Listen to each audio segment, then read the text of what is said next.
রহমতের নবী বিধবা নারী খাদিজা রাদিয়াল্লাহু আনহাকে বিবাহ করে সম্মান বাড়ায় দিয়েছেন।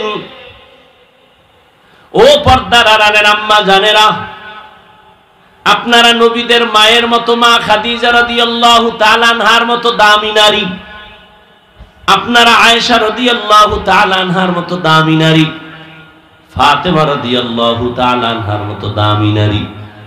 এরে আম্মা জান, আবার কিছু কিছু আম্মা জানেরও কিছু দুর্বলতা আছে। স্বামী একদিক রাস্তা দিয়ে দৌড়ায়, আম্মা জান আর এক রাস্তায় দৌড়ায়। স্বামীর অঢেল সম্পদ ডান বাম করে চলাফেরা করে, টাকা পয়সা উল্টা পাল্টা ব্যয় করে। এই জন্য একজন মা ঘরের অলংকার, একজন আম্মা যদি স্বামীর কামাই রুজি সব ডাটা নিয়ে চলে, এমন কোন স্বামীর ক্ষমতা নাই যে একটা টাকা হারাম ঘরের মধ্যে ঢুকাবে। স্বামী বেচারা চাকরি করে, বেতন কত 50, মাস শেষ 50 আসছে, পরের মাসে 52,000। স্ত্রী যদি বলে স্বামী 2,000 বেশি কেন, একজনে হাত দিয়ে দিছে, মানলাম। তৃতীয় মাসে দেখে 5,000 বেশি। স্ত্রী যদি প্রত্যেক মাসে ধরা দেয়, তাহলে কোন স্বামীর ক্ষমতা নাই হারাম টাকা ঘরে ঢুকাবে। আম্মাজান জিগাইবে কখন, সে আরো খুশি, আরো আনো, যতবারও আনো। এরে আম্মাজান, হারাম টাকায় আরাম নাই। স্বামীকে সঠিক সিদ্ধান্তের পথে চালাইয়েন, না খাইয়া থাকবেন, তারপরও আপনার স্বামী যেন হারাম টাকা ঘরে না ঢুকায়। হারামের ভেতরে শান্তি নেই রে মা, শরীরটাও নষ্ট হয়ে যাবে, সন্তানও আপনাদের বিরুদ্ধে চলে যাবে। যেই সন্তানকে মা বাবায় হারাম খাওয়ায়, লিখে রাখো লিখে রাখো লিখে রাখো, সুদের টাকা ঘুষের টাকা যেই মা বাবা সন্তানের খাওয়ায়, ওই সন্তান কোনোদিন মা বাবার খেদমত করবে না। হালাল খাওয়াইও রে মা, কারণ বাবার তুলনায় সন্তান মাকে ফলো করে বেশি, মায়ের অনুসরণ করে বেশি, মায়ের খেয়াল রাখতে হবে বেশি, কারণ সন্তানকে মায়ের কারণে ভালো হয় খারাপ হয়। এরে আম্মা জান, একটা সন্তান ডাক্তার বানাবেন, সৎ চরিত্রওয়ালা, দুশ্চরিত্র সন্তান রেখে যাবেন না। ডাক্তার হইয়া কোরআন পড়বে, মা বাবার জন্য দোয়া করবে। ইঞ্জিনিয়ার বানাবেন, কোরআন পড়াইবেন, কোরআন পড়বে, ইঞ্জিনিয়ারিং এর কাজ করবে, মা বাবার জন্য দোয়া করবে। এমন একটা সন্তান রেখে যান রে মা, এখন থেকে তওবা করেন। এরে আম্মা জান, আপনাদের মতো কত মা এখনো আছে তাহাজ্জুদ পড়ে, 5 ওয়াক্ত নামাজ পড়ে, স্বামীর সেবা করে, নাই? আপনি কেন পারবেন না? ও বোনেরা, আপনাদের মতো কত বোন স্কুলে পড়ে, নামাজ পড়ে, কখনো মোবাইলে সময় নষ্ট করে না, গুনাহ করে না। আপনারা কেন পারবেন না? ও যুবক বাবাজিরা, এখনো কি তওবা করবা না? কয়দিন এই যৌবনের বাহাদুরি করবা? তওবা করে নাও। ও বৃদ্ধ বাবাজিরা, আপনার মতো কত বুড়া মানুষ মসজিদে গিয়া 5 বেলার নামাজ পড়ে, আপনি কেন পারবেন না? মনটারে বুঝাইয়া তওবা করে নেন। ও যুবক বাবা, তুমিও তওবা করো, মনে মনে আল্লাহকে বলো, আল্লাহ, আমার মতো যুবক স্কুল কলেজে ভরিয়া যদি নামাজ পড়ে, আমি কেন পারি না? আমার মতো যুবক যদি চাকরি করে, ব্যবসা করে, গাড়ি চালায়, নামাজ পড়ে, আমি কেন পারবো না? শয়তানের ধোকায় পড়ে গুনাহ করেছি, আল্লাহর কাছে তওবা করো। এই গুনার খবর যদি তোমার মা বাবা আপনজন কেউ জানতো, কেউ তোমাকে সম্মান আর মহব্বতের নজরে দেখতো না। আল্লাহ কিন্তু জানার পরও রাগ করে পানি বন্ধ করেন নাই, বাতাস বন্ধ করেন নাই, খানা বন্ধ করেন নাই। ওই আল্লাহর মতো মহব্বতের দয়ার আর কেউ নাই। অন্তর নরম করে তওবা করো, আল্লাহকে বলো, দয়ার মালিক, জীবনে শয়তানের ধোকায় পড়ে কত নামাজ ছাড়লাম, বেপরদায় চললাম, দাড়ি কাটলাম, নবীজির মহব্বত নিয়ে তৈরি হয়ে গেলাম, আজ থেকে আর কখনো নামাজ ছাড়ব না, মা বাবাকে কষ্ট দিব না, উলামায়ে কেরামের বিরুদ্ধে যাব না, নবীজির তরিকা মেনে চলবো, 5 ওয়াক্ত নামাজ পড়বো, দাড়ি কাটবো না। তওবা করার মতো যদি নিয়ত হয়, আর অন্তরে যদি দুর্বলতা না থাকে, মরণের কথা স্মরণ করে আল্লাহর মহব্বতের যদি নিয়ত থাকে, তওবার খাঁটি নিয়ত যাদের আছে, রিজিকের মালিক আল্লাহ, হায়াতের মালিক আল্লাহ, আল্লাহ পাক রিজিক দিবেন, হায়াত দিবেন, হায়াত শেষ না হতে মরণ হবে না। আল্লাহ পাক মরণ দেওয়ার মালিক, ইজ্জত দেওয়ার মালিক। ওই আল্লাহর মোহাব্বত নিয়া ও বান্দা তুমি তওবার নিয়ত যদি করতে পারো, মরিয়া গেলে যাব আর নামাজ ছাড়বো না, দাড়ি কাটবো না, বেপরদায় চলবো না, মা বাবার সাথে বেয়াদবি করবো না, ওলামায়ে কেরামের পরামর্শ নিয়ে নবীজির তরিকা মেনে 5 বেলার নামাজ পড়বো। তওবার নিয়ত যদি হয়, দুটো হাত আমার আল্লাহকে দেখায়া দাও। মক্কার ইতিহাস আমি সব জায়গায় বলি, সেদিনও বলে গেছি পারসে। নবী এমন একটা টাইমে দুনিয়াতে আসছেন, যেই টাইমে মক্কার মানুষ চরিত্রহীন, লম্পট। দুনিয়ার আর কোথাও এত চরিত্রহীন লম্পট মানুষ ছিল না, মক্কার মানুষ এত খারাপ। অথচ সেই মক্কা নগরী কত দামি। আল্লাহ জমিনটা বানাই একটা ঘর, ওই জমিনে বানাইলেন বাইতুল্লাহ। ইন্না আউওয়ালা বাইতিন উযিআ লিন-নাস লাল্লাযী বিবাক্কাতা মুবারাকাও ওয়া হুদা, মুবারাকাও ওয়া হুদাল লিল আলামিন।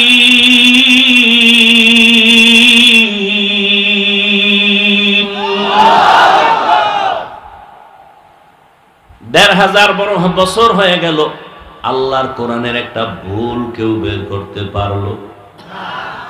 অপচেষ্টা বহুজনে করছে, একটা ভুল পাওয়া যায়নি। কেউ পারছে?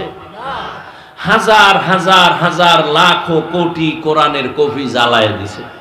কোরআন যেন এই জমিনে না থাকে, বন্ধ হয়েছে। 8 বছরের সন্তানের দাঁড় করায় দাও মাইকের সামনে, পুরো কোরআনটা মুখস্থ পড়বে, একটা নক্তার ভুল হবে না। ওই কোরআন অপ্রিয় সত্য চিরন্তন। আল্লাহ বলেন আমি জমিনটা বানায় ঘর বানাইলাম বাইতুল্লাহ, এমন দামি একটা ঘর যে ঘরটার দিকে শুধু তাকায়া থাকবে অনবরত সওয়াব। শুধু দেখবে ওই আল্লাহর ঘর, সওয়াব। শুধু তাকায় রয়েছে, কিচ্ছু পড়েও না, অনবরত আমল নামায় সওয়াব। কিছু কিছু জিনিস আল্লাহ কত দয়া আমাদের করছেন, অনায়াসে নেক করতে পারি সেই সুযোগ দিছে। তোমার কোনো কষ্ট লাগবে না, চোখ খুলে তাকায় দেখো সওয়াব। কি দেখবো? মা দেখ, বাপ দেখ, মা বাবার দিয়ে তাকায় থাকো, অনায়াসে সওয়াব। আল্লাহর কোরআনটা খুইলা তাকায় দেখো, সওয়াব। ওলামায়ে কেরাম আহলে হক যারা, যাদের বয়ানে মানুষের দিল পরিবর্তন হয়, আমলের জন্য অন্তর তৈরি হয়, দেখো সওয়াব। বাইতুল্লাহ দিয়ে তাকায় থাকবা, সওয়াব। এত দামি বাইতুল্লাহ, যেই বাইতুল্লাহর বাউন্ডারি আর এরিয়ার মধ্যে ঢুকলেই একবার আল্লাহ বললে 1 লক্ষ বার আল্লাহ বলার সওয়াব। এত দামি জায়গা, প্রশ্ন বড় কঠিন, এত সুন্দর দামি জায়গার মানুষগণ গুলো কেন পৃথিবীর নিকৃষ্ট লম্পট চরিত্রহীন? আরে ভাই, আতরের দোকানে গেলে কিনতে না পারলে অন্তত ঘেরানটা তো পাওয়া যাবে, কি ভাই? তাহলে বাইতুল্লাহর মতো জায়গার মানুষ খারাপ হতে পারে মানি, কিন্তু পৃথিবীর থেকে সব থেকে খারাপ কেন? এর একমাত্র জবাব, মুরব্বি মানে নাই। আমার বয়ানের মূল থিম যে আয়াত পড়ছি, এর বিষয়বস্তু 1 আল্লাহকে ভয় করো, 2 মুরব্বি মেনে চলো। এটা আমার আয়াতের বিষয়বস্তু। যারা মুরব্বি মানে না, আল্লাহর কসম 1 বার, আল্লাহর কসম 2 বার, আল্লাহর কসম 3 বার, ওয়াল্লাহি বিল্লাহি তাল্লাহি, যারা আল্লাহর খাঁটি বান্দা, যারা তাকওয়াওয়ালা, এদেরকে না মানিয়া নিজের মন মতো চলে, এদের দুনিয়াও বরবাদ, আখিরাতও বরবাদ।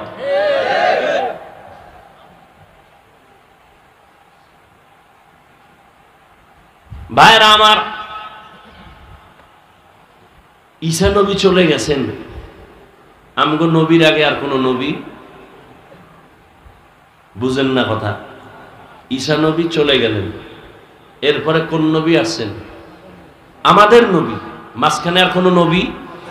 কিন্তু নবী পরের দিনই আসছেন, 500 বছরের উপরে চলে গেছে। তাহলে এই টাইম উম্মত মুরব্বি হারা। কি হারা?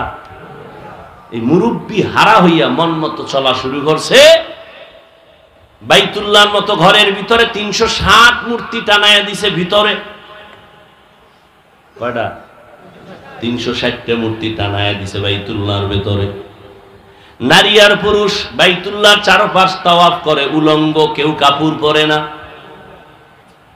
নারীদের অবহেলিত রাখে, কন্যা সন্তান পছন্দ করে না। কন্যা সমাজের বোঝা, বিধবা নারী সমাজের বোঝা। রহমতের নবী আইসা যখন মুরব্বী চলে আসলেন, ব্যালেন্স ঠিক হয়ে যাইতেছে। এখন মক্কার মানুষগুলো মুরব্বী যে মানে সেই লাইনে আসে। এখন মুখের মধ্যে পাথরের টুকরা দিয়ে কথা বলে না প্রয়োজন ছাড়া।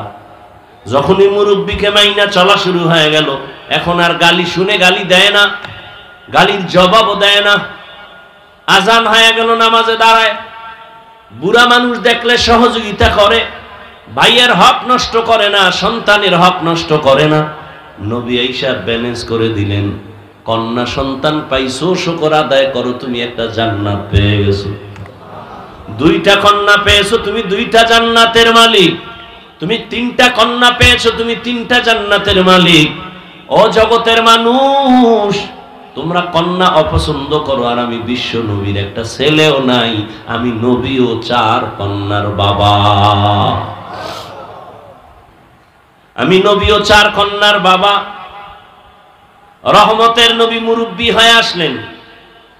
আসার পরে গোটা জগৎবাসীর জন্য একটা প্রেসক্রিপশন বানায় দিলেন 23 বছর লাগায়া। এই প্রেসক্রিপশনটা কিয়ামত পর্যন্ত যারা ফলো করবে তারাই সফল। ঠিক 1500 বছর হয়ে গেল নবী নাই, কিন্তু 2500 মাঠের ভেতরে নবীর আদর্শ আছে। আছে না নাই? যে কারণে দুনিয়ার কোন কোটিপতি এতগুলো মানুষ এই গরমে এখানে টাকার লোভ দেখায়ও বসায় রাখতে পারতো না। কত কিলিয়ার চেয়ারের বাইরে বাইরে, আবার এই বিছনা দিত, কত ভিআইপি বসার জায়গা, আসা যাওয়ার গাড়ি ফ্রি, কিন্তু এখানে এরপরও নিয়ন্ত্রণের জন্য আবার প্রশাসন লাগতো। ঠিক নেই? কিন্তু 1500 বছর পরে তাকায় দেখো, এটা কোন পাওয়ার, যেই পাওয়ারে মানুষগুলো 3rd ক্লাসের বালুর মধ্যে বসে আছে। ক্ষুধার তৃষ্ণা আছে ঠিক, কিন্তু খানার কোনো পেরেশানি নাই, টাকার লোভ নাই, গাড়ি বাড়ির ভাড়াও দেওয়া হয় নাই, চুপচাপ বসে আছে, কোনো ক্লাস নাই, কে বড় কে ছোট, কে শিক্ষিত কে অশিক্ষিত, সব একাকার। নিয়ন্ত্রণের জন্য কোনো পুলিশ। এটা কেমনে সম্ভব? একমাত্র জবাব রাহমাতুল লিল আলামিনের আদর্শ মানার কারণেই সম্ভব। আপনাদের কষ্ট হইতেছে? আমি মোটামুটি গুছাই নিয়ে আসছি। যেই গরম, আর কি করবেন, গিয়ে ঘুমাবেন, শুধু শুধু মোবাইলে সময় নষ্ট করবেন। আর এখানে যতক্ষণ বসে আছেন অনবরত সওয়াব লেখা হচ্ছে। মা বাবার জন্য একটু দোয়া করেন, দেশের জন্য দোয়া করেন। এই বরকতি মজলিসে বসে একা একা তো করবেনই না। রহমতের নবী আসলেন, উম্মতেরা মুরব্বী পেয়ে গেল। মুরব্বীর কথা মেনে যখন চলে, তখন আল্লাহ তাদের উপর এমন নিয়ামত দান করেছেন। জিব্রাইল আমিনের লিস্টি দিয়ে কয়, যাও লিস্টির মধ্যে আমি নাম লিখে দিলাম, নবীরে ঘোষণা দিতে বলো, এই লিস্টিতে যাদের নাম আছে তারা বিনা হিসাবে জান্নাতি।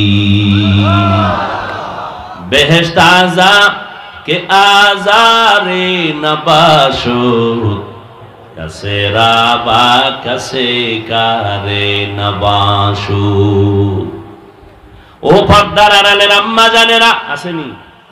এরে আম্মা জান, এতক্ষণ আপনাদের সন্তানদের যে বয়ান শুনাইলাম, একটা ভালো ডাক্তার বানায় যান, সন্তানটাকে ইঞ্জিনিয়ার বানাবেন, সন্তানকে প্রফেসর বানাবেন, সন্তানটাকে একজন ডাক্তার বানাবেন।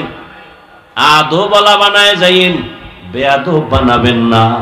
আপনার দুনিয়াও বরবাদ হয়ে যাবে, আখিরাতও বরবাদ হবে। তবে সন্তান ভালো হোক বা খারাপ হবে মায়ের অবদানের কারণেই হবে। এ দুনিয়াতে আপনাদের জন্য মর্যাদা বেশি। রহমতের নবী আসিয়া নারীদের মর্যাদা বাড়ায় দিলেন, এত পরিমাণ বাড়াইছেন কিয়ামতের আগের দিন পর্যন্ত আর কোন পণ্ডিতের বাড়াবার কোনো সুযোগ নাই। কিন্তু এই দুনিয়ায় ধান্দাবাজেরা কয় ইসলাম নারীর সম্মান অধিকার দেয় না। আমি সারা দেশে চিৎকার দিয়া বলি, এরা লম্পট চরিত্রহীন, এরা নারীর দুশমন। পৃথিবীর কোন ধর্মে কোন সংবিধানে নারীর সম্মান বাড়াতে পারে নাই। হিন্দুদের কিতাব খুলো, নারীদের উপরে অবিচার। বৌদ্ধদের কিতাব খুলো, নারীদের উপরে অবিচার। খ্রিস্টানদের কিতাব খুলো, নারীদের উপরে অবিচার। ইহুদিদের কিতাব খুলো, নারীদের উপরে অবিচার। একমাত্র নারীর মর্যাদা অক্ষুণ্ণ রেখেছে যেই ধর্ম, তার নাম হলো ইসলাম। এই ইসলাম ধর্মে মায়ের মর্যাদা, নারীর মর্যাদা। এরে আম্মা জান, আপনারা নবীদের মায়ের মতো মা, আপনাদের এত মান, এত মর্যাদা। আমি ওই বিষয় বয়ান করলে আরো সময় চলে যাবে। মায়ের নামে আল্লাহ কোরআনে হাকিমের মধ্যে আলাদা সূরা নাজিল করেছেন নারীদের নামে। ঈসা নবীর মা মারিয়ামের নামে সূরা নাজিল করেছেন আল্লাহ। মায়ের এত মর্যাদা আল্লাহ দিয়েছেন। নবীর মাধ্যমে বিধবা নারীর সম্মান আমার নবী দৃষ্টান্ত কায়েম করেছেন। 25 বছর বয়স আমার নবীর, নবী হিসাবে তো আলাদা তার পাওয়ার। আল্লাহ তাকে আবার আলাদা স্পেশাল আরো মানুষের পাওয়ার দিয়েছেন এক্সট্রা। এত পাওয়ার নিয়ে যখন 25 বছরে পদার্পণ করলেন তখন পাওয়ার তো আরো ফুল। কিন্তু কঠিন আল্লাহর কুদরত, এই পাওয়ার আল্লাহ রহমতের নবীর 25 বছরে জীবন সঙ্গিনী যিনি চলে আসলেন, তিনি 2 স্বামী বিদায়ের পরে আসতেছে 40 বছরের বিধবা নারী খাদিজা রাদিয়াল্লাহু আনহা। চিন্তা করা দরকার যে নবীর বয়স 25, বিবাহ করেন নাই, নবী হিসাবে তার পাওয়ার। সেই সময় ভালো একটা কুমারী নারী বিবাহ করবেন, কথার কথা। কিন্তু আসলেন একটা বৃদ্ধা নারী, 40 বছর বয়স, আবার 2 স্বামী চলে গেছে। তৃতীয় স্বামী আমার রাসূল, 2 সন্তানের জননী খাদিজা রাদিয়াল্লাহু আনহা। দেখেন আল্লাহ কেমন ভালোবাসা সৃষ্টি করলেন। নবী আরো বিবাহ করেছেন, কিন্তু খাদিজার মায়া মৃত্যু পর্যন্ত রাসূল ভুলতে পারেননি। আম্মা জান আয়েশা বলেন, আমি 6 বছর বয়স যখন আমার হয়, ও মা বোনেরা মাইকের আওয়াজটা ভালো করে শুনেন রে আম্মা জান। আম্মা জান আয়েশার বয়স যখন 6 হয়, নবীর সাথে তখন বিবাহের বন্ধন হয়। আম্মা জান আয়েশা রাদিয়াল্লাহু আনহার বয়স যখন 9, তখন নবীজির ঘরে আসেন। এই হলো কুমারী নারী, একমাত্র নারী। 6 বছরে বিবাহ বন্ধন, 9 বছরে নবীজির ঘরে আসেন। আম্মা জানের 18 বছর যখন বয়স হলো তখন নবী দুনিয়ার থেকে চলে গেলেন। জীবনে একটা কুমারী নারী পাইলেন, তাও রাসূলের শেষ জীবনে। এই বেঈমানের বাচ্চাগুলোকে কি পরিমাণ জুতার বাড়ি দেওয়া দরকার, এই নাস্তিকের বাচ্চারা যারা রাসূলের বিবাহ নিয়ে বাজে কথা বলে।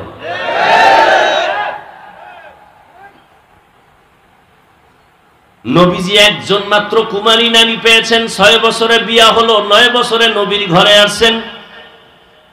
আয়েশা নবীর ঘরে 18 বছর যখন আম্মা জানের বয়স, তখন নবী বিদায় হয়ে গেলেন।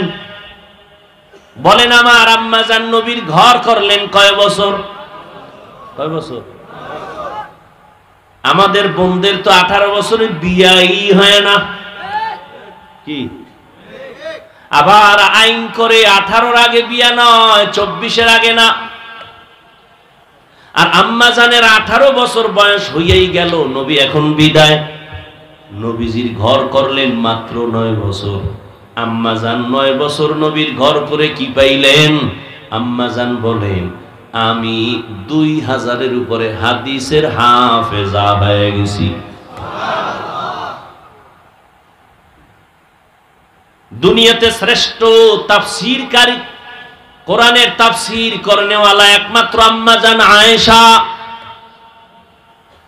নারীদের এত মর্যাদা, কিয়ামতের দিন আল্লাহ যদি বলেন আমি ওই ব্যক্তিটাকে দেখতে চাই, পুরস্কার দিব কোটি মানুষের সামনে।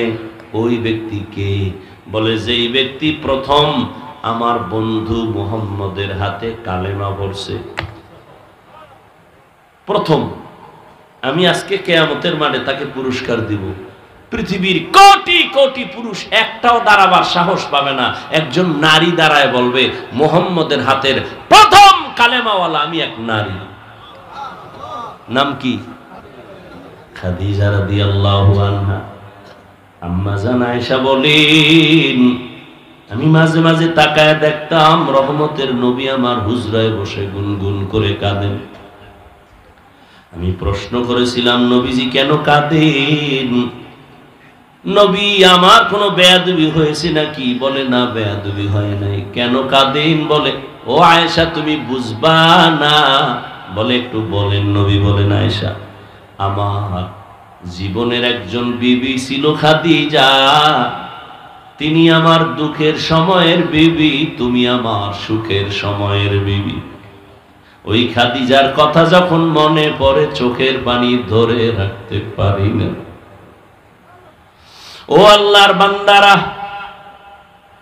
নবীজি খাদিজাকে ভুলতে পারেন না, কারণ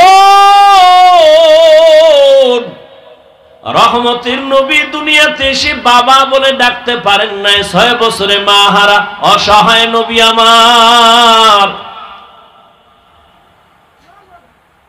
নবী কোথাও থেকে দাওয়াত দিয়া ঘরে আসতেন, আসসালামু আলাইকুম ইয়া আহলাল বাইত বলতেন, গভীর রাতে দরজা খুলে যেত। নবী বলতেন আপনি কি ঘুমান না? আম্মা জান খাদিজা বলেন আমি ঘুমাই না, কারণ আমি জানি আপনার বাবা নাই, আপনার মা নাই। আমি তো 2 স্বামী ছেড়ে চলে আসছি, 2 সন্তানের জননী আমি। আজকে যদি আপনার মা বেঁচে থাকতেন, আপনার কষ্টের দাওয়াতের কথা স্মরণ করে মা ঘুমাইতে পারতেন না। আপনি বাহিরে দাওয়াত দিয়ে আসেন, চতুর্পার্শ্বে দুশমন, আমি ঘরের কিনারায় দাঁড়ায় থাকি, ডাক দেওয়া মাত্র যেন দরজা খুলতে পারি, রহমতের নবী যেন কোনো কষ্ট না পায়। নবীজি নবুয়ত লাভের আগে হেরা পাহাড় বেয়ে বেয়ে, পাথরের পথ, উঁচু পাহাড়, ওখানে গিয়ে ধ্যানে কাটাইতেন সপ্তাহে সপ্তাহ। আসেন না নবী, আম্মা জান খাদিজা বুড়া মানুষ মহিলা একা একা নাস্তা রেডি করিয়া ওই পাহাড় বেয়ে বেয়ে বেয়ে বেয়ে উপরে উঠে রসুলের কাছে নাস্তা পৌঁছে। ও 2500-এর মুরব্বীরা, ওই জ্ঞানীদেরকে বলবো, যারা বড় বউয়ের অবদান ভুলে গিয়া দ্বিতীয় বিয়া করার জন্য পাগল, বড় বউয়ের অবদান অস্বীকার করতে পারবা না রে স্বামী। তোমার জীবনের কষ্টের ভাগ নিছে তোমার বড় প্রথম স্ত্রী। কি তোমার জীবনের কষ্টের ভাগ, সংসারের মধ্যে কত তুফান আসছে, এগুলো মোকাবেলা করছে তোমার প্রথম স্ত্রী। এবার পরের স্ত্রী আসছে তোমারটা নেওয়ার জন্য, কিছু দেওয়ার জন্য না। ঠিক নি?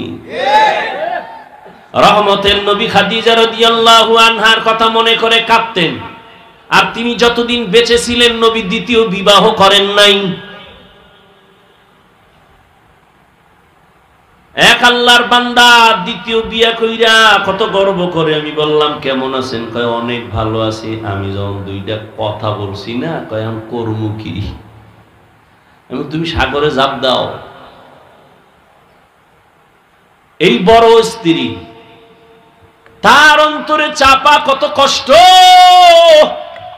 স্বামীর ঘরে এসে কত তুফান আর কত ঝড় ঝাপটা বরদাস্ত করে সংসার আমি সুন্দর করে সাজাইলাম। সাজানো সংসারে আইসা আর একজনে ফুল ফুটাবে, এটা প্রথম স্ত্রী মেনে নিতে পারে না। এরপর আসো সন্তান, ওই ঘরেও সন্তান, দ্বিতীয় ঘরেও সন্তান। যতই বাহাদুরি করো সন্তানের মনে কিন্তু একটা চাপা কষ্ট থেকে যায়, বলতে পারে না। কয়েক মাস আগে রাজশাহী একটা মেয়ে লাইভে আসিয়া আত্মহতি দিয়েছে, ফাঁস দিয়েছে আর বলেছে, বাবা তোমার কারণে মরে গেলাম, তুমি আর একটা বিয়ে করছো। আমি স্বামীর ঘরে আসার পর আমার স্বামী বারবার আমাকে আক্রমণ করেছে কথা দিয়া, তোর বাবার চরিত্র খারাপ না হয় দ্বিতীয় বিয়ে কেন করলো, এই দুঃখে আমি ফাঁসি দিতেছি বাবা। লাইভে এসে মেয়েটা বলে মরে গেল। কোথায়? খবর নাই হুজুর, খবর নাই দ্বিতীয় বিবাহ করনেওয়ালাদের। পাগল হয়ে গেছে। তুমি বাবা মরে যাইবা, কিন্তু সন্তান আজীবনের জন্য বুক উঁচু করে কথা বলতে পারবে না। যেখানে যাবে একটা দুর্বলতা ভেতরে কাজ করবে। বাবা আমার তো এক মা না দুই মা, এইভাবে মনের ভেতরে একটা চাপা কষ্ট থাকে। মানুষও বাজে কথা বলে। এরপরে আসেন ইনসাফ।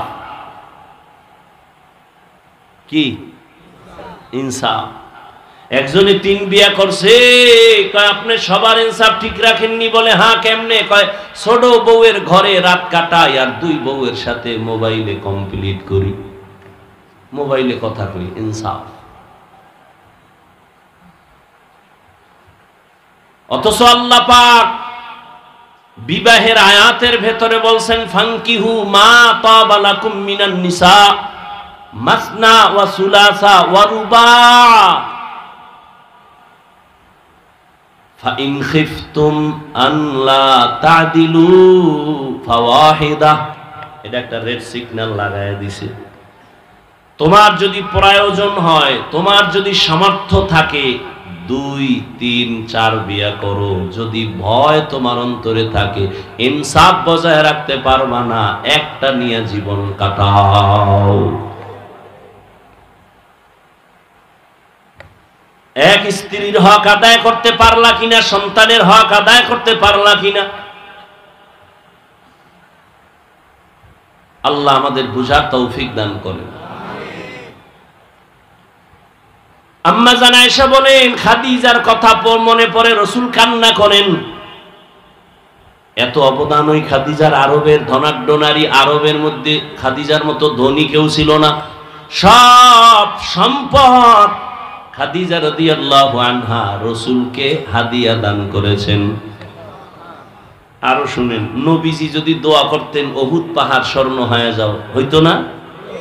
কিন্তু নবীর বন্ধু, আপন মানুষ, বংশের লোকেরা নবীজিকে গৃহবন্দী করে শিয়াবে আবু তালিবের মধ্যে আটকায়া দিছেন।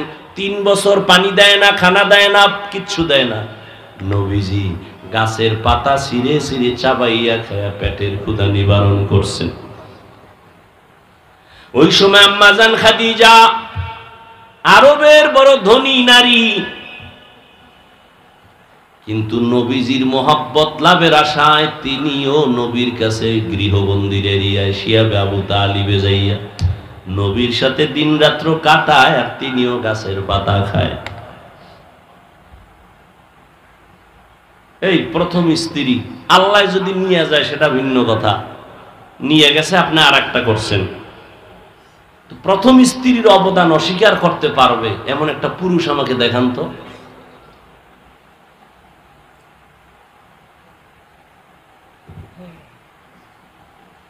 আল্লাহ মাফ করুক, আমার জানা মতে নাই। কি সৌদি আরব আর কি বাংলাদেশ, শান্তিতে নাই কেউ।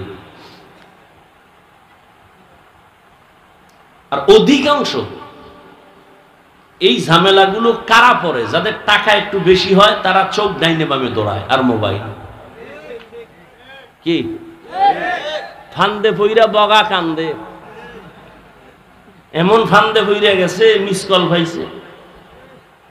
যখন একটু ব্যাক করছে বিপরীত আওয়াজ শুনে ডানা কাটা ভরি,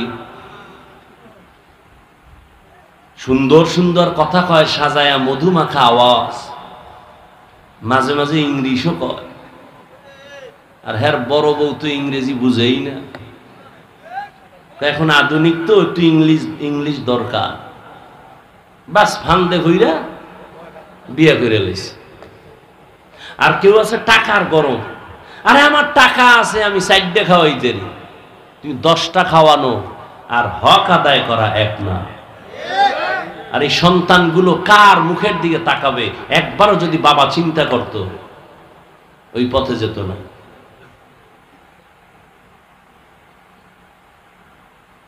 কোন যুক্তি টুক্তি নাই, বিধবা নারী বিয়ে করবে নাইলে এগো উপায় কি? তো বিধবা নারী কেউ আছে পাও ভাঙ্গা, কেউ আছে সহে দেয় না, এই একটা করো না দেখি তো, বিধবার প্রতি এত তোমার কদ্দুর মায়া, তুমি তো খুঁজা মুজা দেখবা সুন্দরী রূপসী ডানা কাটা ভরি, চোখ নেই একটা, বাত পাও ভাঙ্গা হবে না। আল্লাহ আমাকে মাফ করেন, আমিন বলবেন? আল্লাহ আপনাদেরও মাফ করেন। আল্লাহ মা বোনদের ইজ্জতকে আরো বাড়ায় দেন। আল্লাহ পুরুষদেরকেও সঠিক সিদ্ধান্তে আল্লাহর মোহাব্বত নিয়ে চলার তৌফিক দান করেন। আমার এতক্ষণ এই বিষয়ে আলোচনার দ্বারা আপনারা কি বুঝলেন? আমি একাধিক বিবাহের বিরুদ্ধে কথা বলছি। এই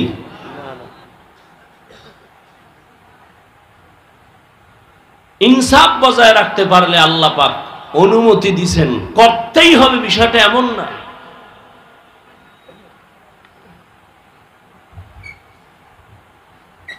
আল্লাহ আমাদের বুঝার তৌফিক দান করে। আয় আল্লাহ, হাতগুলো আমাদের কবুল করে নেন, তওবা কবুল করে নেন। আয় আল্লাহ, আমাদের তওবার উপরে মজবুত হয়ে চলার তৌফিক দান করেন। আমিন। আলহামদুলিল্লাহি রাব্বিল আলামিন, والصلاة والسلام على سيد الأنبياء والمرسلين وعلى آله وأصحابه أجمعين يا أرحم الراحمين يا أرحم الراحمين يا أرحم الراحمين رب ارحمهما كما ربياني صغيرا اللهم إنك عفو كريم تحب العفو فاعف عنا اللهم إنا نسألك رضاك والجنة ونعوذ بك من سخطك والنار رب ارحمهما كما ربياني صغيرا اللهم إنا نعوذ بك من البرص والجنون والجذام وسيء الأسقام خدايار মালিক।